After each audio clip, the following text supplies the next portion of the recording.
Bismillahirrahmanirrahim. Assalamualaikum warahmatullahi wabarakatuh. Dan selamat sejahtera bertemu lagi si Zaza. Zaza berada di sini, iaitu di Setiawan. Kita nak pergi ke kafe Oppo. Oppo, apa maksud Oppo tu sendiri? Iaitu Oppo yang bermaksud all pump all, iaitu makan, minum dan relax katanya. Kat sini. Okey, jom ikut Zaza. Kita tanya dengan owner kat sini ataupun pekerja kat sini nak tahu lebih lanjut. Okey, Assalamualaikum. Okey. O, apa maksud dia? Oil palm oil cafe. Kafe ni tentunya halal lah. Awak dah hadir kat sini halal lah. Sebab kadang-kadang orang tak tahu yang kafe ni halal ke tak ke. Sebab orang nampak macam Cina punya tempat kan. Okey, nak tanya. OPO ni, dia buka daripada pukul berapa hingga pukul apa? Daripada pukul 8.30 pagi sampai pukul 11.30 malam. Hari apa cuti? Kita cuti setiap hari Rabu. Oh, setiap hari Rabu. Apa yang istimewa? Makanan yang istimewa dekat OPO ni? Kita ada laksa goreng. Oh, laksa goreng. Lagi? Lepas tu kita ada nasi lemak. Lepas tu dengan ada asam laksa. Lepas tu ada mi kari. Oh, tadi saya tengok masa saya sama dengan husband saya kat depan tu, sebab husband saya ajak saya datang sini. Ada gelas besar. Itu apa tu? Kalau gelas besar tu boleh dapatkan kalau bulan tu birthday.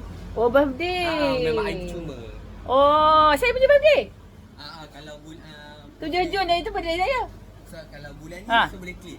Oh, boleh claim. Maknanya saya boleh claim lagi kejap lagi. Boleh. Sebab birthday saya pula tu. Bulan 6. Nasib baik datang bulan 6 bulan Bulan 6 so bulan ni. Okey. Kejap lagi kita claim hadiah tu. Okey. Kat sini dia kata boleh rasa dulu aiskrim sebelum kita beli. Special kan? Ada berapa perisa ada kat sini? Banyaklah perisa-perisa dia. Perisa ada banyak lah. Banyaklah. Maknanya dia boleh rasa. Banyak mana yang boleh rasa dulu tu? Semua boleh rasa.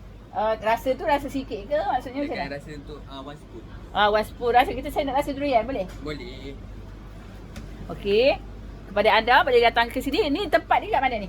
Bagi tahu sikit. Dekat Kampung Serdang. Kampung Serdang, Setiawan, Perak. Sebab ni satu Malaysia tengok. Setiawan, Perak. Okey, nak rasa aiskrim. Okey, durian. Okey. Bismillahirrahmanirrahim. Sedap ada rasa durian ni yang sebenar. Okey. Yang macam air tadi tu. Okey, dah. Betul tak sini? Okey. Kalau macam air saja. Ini kalau bukan birthday boleh beli sajalah. Tak boleh. Dia hanya untuk birthday saja. Untuk special untuk birthday memang birthday saya lah. Belum habis lagi. Okey, alhamdulillah. Okeylah. Nak tanya lagi? Selain yang tadi yang disebut tadi tu, apa lagi macam makanan dessert yang ada? Dessert kita ada frozen, kita ada kek. So kalau kek tu boleh request lah untuk tulis happy birthday. Dia cuti tadi ada apa? Cuti setiap hari Rabu. Hari Rabu saja. Hari-hari lain macam cuti umum ke cuti? Tak, kita buka. Buka juga. Dia buka daripada pukul 8.30 pagi hingga 11.30 malam. 11.30 malam. Okeylah. Kami nak cuba dulu makanan yang ada kat sini. Okey, terima kasih. Sama. Okey, jom ikut Zaza dan husband nak tengok-tengok dulu makanan yang ada kat sini. Kita jumpa di video selanjutnya. Jangan lupa subscribe, like, share dan komen YouTube kami. Lepas ni kita ada video lain juga. Okey, tak selalu.